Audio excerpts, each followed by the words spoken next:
Deep beneath the surface, where sunlight disappears and ordinary cameras become almost useless, China has revealed an underwater machine that looks less like a submarine and more like a living creature.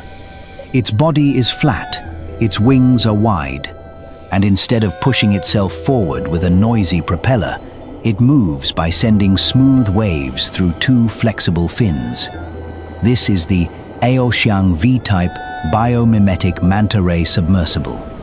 In public footage, the machine was shown searching through water with visibility of less than 1 meter. A forward-looking sonar scanned the darkness ahead. Side-scan sonar mapped the seabed, and information from the vehicle was transmitted back to a command terminal as it searched for simulated underwater explosive devices. But the most important part of this machine is not what it detected.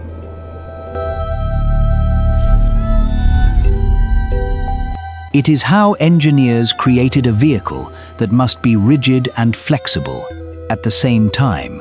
The electronics inside cannot bend. The pressure enclosure cannot deform. The sonar must remain stable. Yet the outer fins must move continuously, generating thrust through controlled waves. So, how do engineers transform the motion of a manta ray into a reliable underwater machine?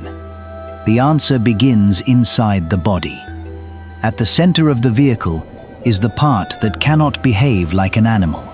Batteries, navigation hardware, processing electronics, sonar interfaces, and communication equipment need a protected environment. Underwater pressure acts on every exposed surface, and the deeper a vehicle travels, the more severe that force becomes. For this reason, the soft exterior must be built around a pressure-resistant equipment core. This central module is the foundation of the entire machine. That makes sealing a manufacturing process, not a finishing detail. The protected core must then be integrated into a flattened structural body. This structure supports the sensors at the front and sides, carries the flexible fin roots, and keeps the vehicle symmetrical. And symmetry matters. A small difference between the left and right sides can create unequal thrust.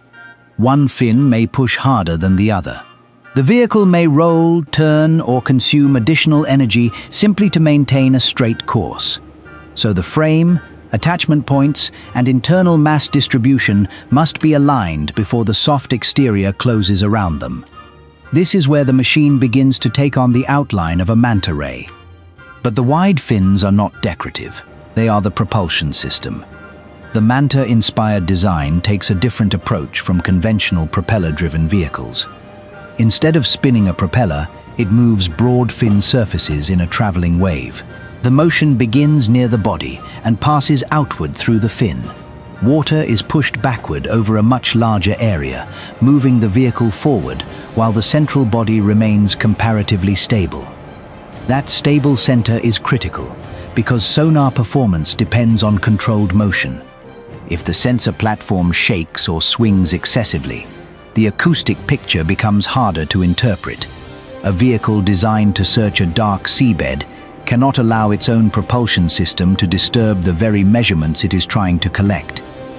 This creates one of the hardest manufacturing challenges in the project. The fins must be flexible enough to form a smooth wave, but not so soft that they lose shape. They must survive repeated bending, remain waterproof, and respond consistently to control inputs. But whatever internal system is used, the manufacturing problem remains the same: controlled deformation.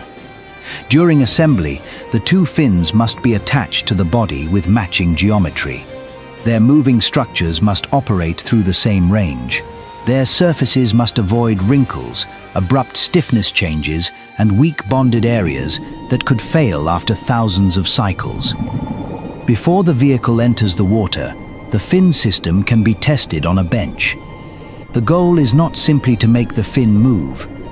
The goal is to make both fins create a predictable hydrodynamic pattern. Once the propulsion surfaces are installed,